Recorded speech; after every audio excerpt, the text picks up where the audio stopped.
Kelompok 4. Kelompok kami terdiri atas Luis, Jericho, Oka, dan juga Brian. Ada juga saya dan Agnes. Step 1. Hakikat etika.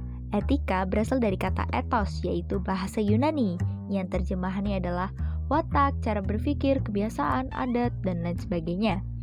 Secara etimologis, etika dapat diartikan sebagai ilmu tentang apa yang bisa dilakukan, atau juga ilmu tentang adat dan kebiasaan yang berkenaan dengan hidup baik dan buruk. Etika juga bisa disebut sebagai filsafat moral, karena etika merupakan cabang dari filsafat yang menceritakan tentang nilai baik dan buruk. Etika sendiri berisi tentang mempertimbangkan tindakan baik dan buruk, serta susila atau tidak susila dalam hubungan manusia. Secara umum, etika diklarifikasikan menjadi dua bagian. Yang pertama ialah etika deskriptif, yang menekankan pada pengkajian ajaran moral yang berlaku, kemudian membicarakan tindakan baik atau buruk manusia dalam kehidupan bersama. Kedua, etika normatif, merupakan kajian terhadap norma baik atau buruk sebagai suatu fakta, cukup merefleksikan mengapa hal itu sebagai suatu keharusan. Nah, dari etika normatif dibagi menjadi dua lagi. Yang pertama etika umum dan etika khusus. Etika umum membicarakan tentang kebaikan secara umum, sedangkan yang khusus mempertimbangkan tentang baik buruk dalam bidang tertentu. Step 2. Kebahagiaan. Apa itu bahagia? Kebahagiaan adalah sebuah kesadaran yang puas dan gembira yang berdasarkan pada keadaan kita sendiri. Kebahagiaan tidak akan tercapai bila manusia hanya melihat pada nilai yang bersifat indrawi dan terbatas. Menurut Aristoteles, manusia tidak menjadi bahagia apabila ia secara pasif saja mau menikmati segala-galanya, melainkan secara aktif merealisasikan bakat-bakat dan potensinya. Bahagia akan tercapai dalam mempergunakan atau mengaktifkan bakat-bakat dan kemampuan.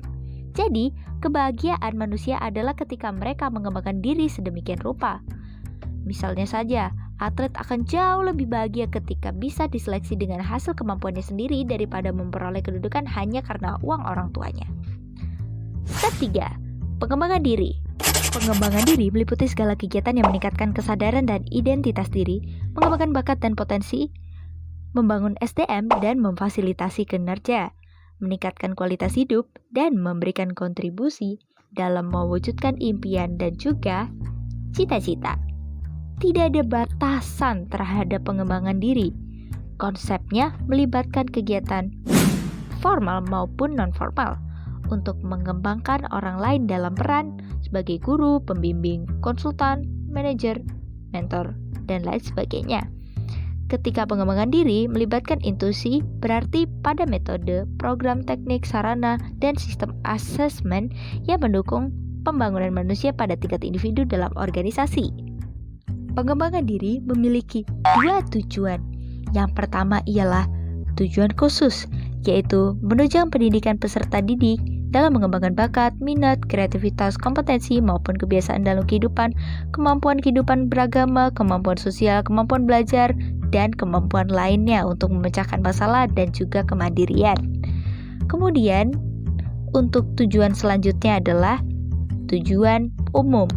Tujuan umum memberikan kesempatan kepada peserta didik untuk mengembangkan dan mengekspresikan diri sesuai dengan kebutuhan masyarakat, kebutuhan peserta didik, dan pembelajaran, potensi bakat, minat, kondisi, dan perkembangan peserta didik dengan memperhatikan kondisi sekolah atau madrasah. Nah, sekian presentasi dari kelompok kami. Terima kasih.